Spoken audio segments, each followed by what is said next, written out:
আসসালামু আলাইকুম। আজকে আমি শুরু করব সলিডওয়ার্কস নিয়ে। সলিডওয়ার্কসে কীভাবে ডিজাইন করতে হয় এবং এই ডিজাইনগুলো সম্পর্কে আমি বিস্তারিত আমার স্টেপ বাই স্টেপ ভিডিওতে দেখাবো। তো আজকে প্রথম ভিডিওতে আমরা দেখব কীভাবে সফটওয়্যারে কোন কোন টুলসগুলো ব্যবহার করতে হয় এবং আমরা ছোট একটা অ্যাপ্লিকেশন করে দেখাবো।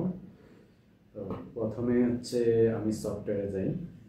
সফটওয়্যার এখানে দেখতে পাচ্ছেন, এখানে দুইটা স্ক্রিন দেখেন। এনিডেক্স দিয়ে আমি রিমোট একটা পিসি দিয়ে কাজ করতেছি। এখানে আমি যে পিসিটাতে কাজ করতেছি সেটা এই যে এটা এই যে এতটুকু। আপনার এর নিচের যে ভাগটা আছে এটাতে লক্ষ্য করার দরকার নেই। এটা আমার রিমোট পিসি। এখানে আমার প্রথম যে এটা সলিডওয়ার্কসের সফটওয়্যার। আমি এখানে ডাবল ক্লিক করলাম, এটা ওপেন হচ্ছে। তো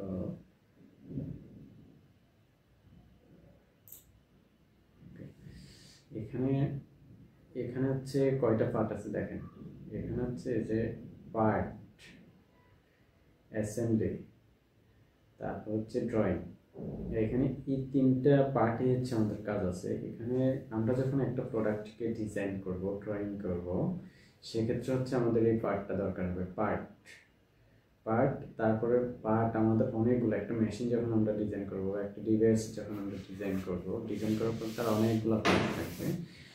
তার এই পার্টগুলো প্রত্যেকটা পার্টকে আমরা অ্যাসেম্বল করে আবার এই সফটওয়্যারে দেখতে পারবো যে আমরা যে জিনিসটা বানাইতে চাচ্ছি সেটা ঠিকঠাক মতো আছে কিনা, সেটা আমরা অ্যাসেম্বল করে দেখতে পারবো। তারপর টেকনিক্যাল ড্রয়িং, ড্রয়িংটা আমাদের টেকনিক্যাল ড্রয়িং। আমরা যখন একটা কাজ করব তার প্রত্যেকটা মেজারমেন্ট থাকে। জিওমেট্রিক্যাল যে মেজারমেন্টটা থাকে, সেই জিওমেট্রিক্যাল মেজারমেন্টটাই ড্রয়িং বা টেকনিক্যাল ড্রয়িং। তো আমাদের এই ড্রয়িংয়ের কাজটা একবার সর্বশেষ। প্রথম আমাদের পার্টটা ডিজাইন করা, অ্যাসেম্বল যদি সব ঠিকঠাক থাকে, তারপর আমাদের প্রত্যেকটা পার্টকে আমরা ড্রয়িং করে এটাকে প্রিন্ট আউট করার ব্যবস্থা করব। সেটা টেকনিক্যাল ড্রয়িং। তারপরে এই টেকনিক্যাল ড্রয়িং টেকনিক্যাল পার্সনদের কাছে চলে যাবে। তখন ওরা টেকনিক্যাল ড্রয়িং দেখে দেখে আপনার যে ডিজাইনটা, সেই ডিজাইনটা বাস্তবায়ন করবে।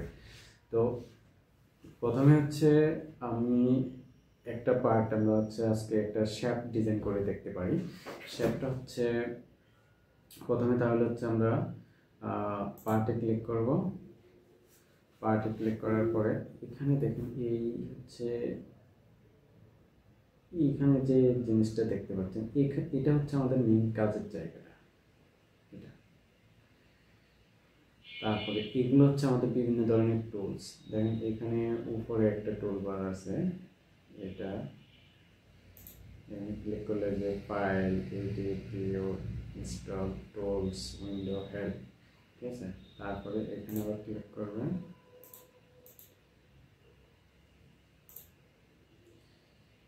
সেম এগুলো দেখাচ্ছে, জাস্ট গ্রাফিক্যাল ডিজাইন দেখাচ্ছে। তারপরে এখানে আছে স্কেচ, স্মার্ট ডাইমেনশন। আর এখানে আমরা ডিজাইন করার জন্য যে বিভিন্ন টুলস নিতে হবে, সেই টুলসগুলো যেমন সরলরেখা, বৃত্ত, রেক্টেঙ্গেল, এগুলো। তো প্রথমে শুরু করা যাক একটা দিয়ে একটা শেপ ডিজাইন করব। সাপোজ আমি একটা শেপ, এটা dimension outer dia, suppose 17 mm ধরলাম। আর লেংথ 20 ইঞ্চি। তো 20 ইঞ্চি মানে কত mm, আমি এটাকে mm কনভার্ট করে নেব। কনভার্ট করে তারপর এখানে আরেকটা জিনিস দেখেন, আপনি যে এখানে সলিডওয়ার্কসের যে কাজটা করবেন, এটা কোন ইউনিটে করবেন। এখানে যে কর্নারের নিচের দিকে আসেন, ডান পাশে নিচের কর্নারে দেখবেন এখানে একটা আছে। এখানে আপনি ক্লিক করবেন। এখানে ক্লিক করলে এখানে মেজারমেন্টের যে বিভিন্ন স্ট্যান্ডার্ড আছে, এই স্ট্যান্ডার্ডগুলো দেওয়া আছে। একটা এমকেএস মানে মিটার কিলোগ্রাম স্কেল, এটা একটা স্ট্যান্ডার্ড। তারপরে সিজিএস, জিএস, এগুলো সব হচ্ছে স্ট্যান্ডার্ডের নাম। তো আপনি যে কোনো একটা স্ট্যান্ডার্ড হচ্ছে এখান থেকে সিলেক্ট করতে পারেন। তো আমি হচ্ছে জিএস, এটা আমার জন্য বেস্ট। আমি মনে করি যে এটা মেকানিক্যাল ডিজাইনের জন্য এটাই বেস্ট। তো এটা আমি ডিজাইন করলাম, এটা সিলেক্ট করলাম। তারপরে এখান থেকে আমি বৃত্ততে প্রথমে হচ্ছে স্ক্র্যাচে আপনি ক্লিক করবেন। স্ক্র্যাচে ক্লিক করলে এখানে দেখেন এটা এরকম একটা পিকচার আসবে, front side, right side, left side, top side, এই জিনিসগুলো যেমন যে ফন্ট প্যানেল, এটা হলো ফন্ট মানে সামনের দিকেরটা আপনার, এটা হচ্ছে রাইট প্যানেল, এটা টপ প্যানেল। আমি এখানে যে কোনো একটা আপনি সিলেক্ট করতে পারেন, সমস্যা নেই ডিজাইনের জন্য যেটা। তো আমি ফন্ট প্যানেলটা সিলেক্ট করলাম, ওকে। তাহলে এরকম চলে আসবে। তারপর হচ্ছে আমি একটা বৃত্ত নেব, বৃত্ত নিয়ে এখানে দেখেন এই যে একটা উপরের দিকে একটা তীর, তারপর হচ্ছে ডানের দিকে আর একটা তীর চিহ্ন আসছে। এটা হচ্ছে এটার এখানে এই যে এখানে দেখেন এখানে একটা লাল বৃত্ত দেখাচ্ছে, ছোট একটা কোটা দেখাচ্ছে। তো এটা হচ্ছে এটার একবার ইনিশিয়াল পয়েন্ট, অর্থাৎ আপনি যেখান থেকে আপনি ডিজাইনটা শুরু করতে চাচ্ছেন, মানে অরিজিন পয়েন্ট। মোট কথা হচ্ছে অরিজিন পয়েন্ট, আপনি সবসময় ডিজাইন শুরু করতে হবে এই অরিজিন পয়েন্ট থেকে, নট এখানে অন্য কোনো জায়গা থেকে। প্রথমে আপনার প্রথম শুরুটাই হবে অরিজিন পয়েন্ট থেকে। তো অরিজিন আমি ক্লিক করলাম, ক্লিক করে আস্তে করে আমি ছেড়ে দিলাম, আস্তে আস্তে টেনে এনে আমি এখানে এনে ছেড়ে দিলাম, ওকে। তারপর হচ্ছে আমার এটাকে ডাইমেনশনের, এটা ডায়া কত এখানে বলা দেওয়া নেই। তো ডায়াটা আমাকে দিতে হচ্ছে স্মার্ট ডাইমেনশন আমি ক্লিক করব, অটো আমার একটা ইয়ে চলে আসবে। তারপর আমি বৃত্তের এই আউটার সারফেসের উপর আমি একটা ক্লিক করব, ক্লিক করলে আমার ডায়াটা চলে আসছে, ঠিক আছে। এখন আমি ডায়া দিতে চাচ্ছি হচ্ছে 17 mm। 17 mm হচ্ছে আমি এখানে ক্লিক করব, এখানে লেফট বাটন ক্লিক করব, করার পরে এখানে এরকম দেখাবে। দেখানোর পরে আমি 17 লিখে দিলে হবে, এটা এমএমে কনভার্ট হয়ে যাবে। এখানে একটা এই যে টিক চিহ্ন আছে সবুজ, এই টিক চিহ্নটাতে আপনি ক্লিক করতে পারেন অথবা এন্টার প্রেস করতে পারেন, ওকে। তাহলে হচ্ছে এটা হয়ে গেছে। এখন আমরা যে শ্যাপটা তৈরি করব, এই শ্যাপটের হচ্ছে ডায়াটা আমাদের নেওয়া হলো। এবার কি করতে হবে, শ্যাফটের কি আছে, ডায়া আছে, লেংথ আছে। আপনার হচ্ছে লেংথ নিতে হবে। তো লেংথ নিতে হলে আপনাকে এখানে আসতে হবে। এখানে দেখেন ফিচার্স, স্ক্র্যাচ, ইভ্যালুয়েশন, ঠিক আছে, ইভ্যালুয়েট, এখানে আসবেন। এখানে যে টুলসটা আছে, টুলসটা দেখতে হবে। এই যে এক্সট্রুডেড বস বা বেস, এটাতে আপনি ক্লিক করুন। ক্লিক করলে অটো হচ্ছে আপনাকে একটা লেংথ দেখাবে অ্যাপ্রক্সিমেট, এটা 10 mm দেখাচ্ছে। তো আমি হচ্ছে 20 mm এর একটা, যেহেতু আমি ডিজাইন করতে চাচ্ছি 20 mm এর ডিজাইনে হচ্ছে আমার হচ্ছে আমি চাচ্ছি 20 ইঞ্চি আমি ডিজাইন করতে চাচ্ছি। সো 20 ইঞ্চি যদি হয় তাহলে প্রতি ইঞ্চিতে হলো 25.4 mm। 25.4 mm যদি হয়, আমি এখানে দেখাই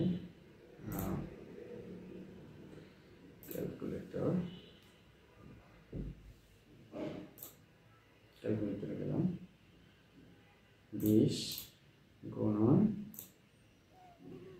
25.4, ঠিক আছে, 25.4 ইকুয়াল তাহলে 508 mm। তো 508 mm যদি আমি এখানে লিখে দিই, 508 mm, ঠিক আছে। এখন এটা আমি চাইলে জুম ইন জুম আউট করতে পারতেছি, এটা অনেক লম্বা হয়ে গেছে, অনেক লম্বা।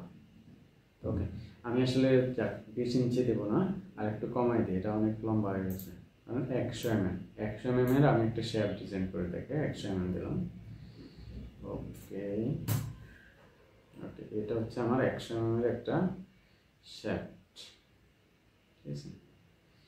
এখন দেখেন এখনো কাজ শেষ হয়নি। এইখানে একটা দেখেন, এইখানে একটা টিক চিহ্ন আছে, এই টিক চিহ্নটাতে ক্লিক করবেন, অথবা হচ্ছে এখানে একটা তীর চিহ্ন আছে, এটাতে ক্লিক করলে হবে। এই যে আপনার এটা একটা শেপড হয়ে গেছে। এখন হচ্ছে আপনি এই একটা 3D শেপড পেয়ে গেলেন। ওকে,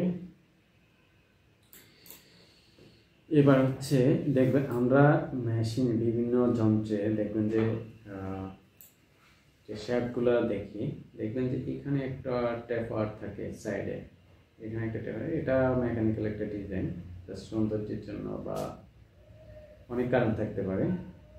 আমরা এটা করবো, এখানে একটা টেপার করে দেবো, একটু টেপার করে দেবো। তো টেপারটা কীভাবে করতে হবে, টেপারের একটা টুলস আছে, যেমন হচ্ছে ফিলেটে যখন যাবেন, যে ফিলেটে চাম্পার নামে একটা টুলস আছে, ফিলেট চাম্পার। আপনার চাম্পারে ক্লিক করবেন, ক্লিক করার পরে আপনি এখানে কত এর একটা ট্যাপ সিস্টেম, অর্থাৎ আপনার এই ভিতরের দেয়াল আর এই আউটের যে দেয়ালটা আছে, সারফেসটা আছে, এই সারফেসটা এই দুটা সারফেসের সাথে কিন্তু 90 ডিগ্রি করে আছে, এখানে 90 ডিগ্রি। তো এই 90 ডিগ্রির সাথে এখানে আসলে সে কত কাট করবে, এই সারফেসের সাথে কত কাট করবে, সেটা হচ্ছে আপনি এখানে বলে দিতে হবে। তো এটা অবশ্যই হচ্ছে আপনার এই ডায়া, এখানে যে শ্যাফটের যে ডায়াটা আছে, ডায়া থেকে কম হতে হবে। বেশি হলে কিন্তু হচ্ছে এটা বেশি হলে আসলে কীভাবে কাট করবে, এখানে তো থাকতে হবে, ওই জায়গাটুকু থাকতে হবে। তো যার কারণে হচ্ছে এখানে যেমন আমার একটা ডায়া আছে 17 তো সো আমি এখানে হচ্ছে এখানে একটা টেপার 1 এর একটা টেপার দেব, যেহেতু 1 হলে এটা বেস্ট হয় আমার মনে হয়। তো আমি এখানে 1 দিচ্ছি, 1 দিয়ে তারপর হচ্ছে এই যে আমার এখানে মাউস রেখে, এই যে এখানে হলুদ হয়ে গেছে দেখেন, এখানে মাউস রেখে জাস্ট ক্লিক, তারপরে এখানে মাউস রেখে এখানে ক্লিক। তো এটার আরেকটা পদ্ধতি আছে, আমি আরেকটা দেখাই। ওকে, এটা হচ্ছে ফিলেট চাম্পার। এরপর আমি এখানে 1 দেব, 1 দিয়ে এন্টার। তারপর হচ্ছে দেখেন আমি এই পুরো বডিটার উপরে যদি আমি মাউসটা রাখি, দেখেন পুরো বডিটা হচ্ছে পুরো বডির সাইডে একটা হলুদ একটা হচ্ছে রেখা পড়ে গেছে। জাস্ট আমি এটার উপরে লেফট বাটন ক্লিক করলে এটা দুই পাশে 1 করে চ্যাম্পার, অর্থাৎ একটা হয়ে গেছে, একটা টেপার হয়ে গেছে। এখন দেখেন আমি যদি এখানে টিক মার্কে ক্লিক করি বা এখানে ক্লিক করি, তাহলে আমার শেপটা এরকম একটা শেপ তৈরি হলো।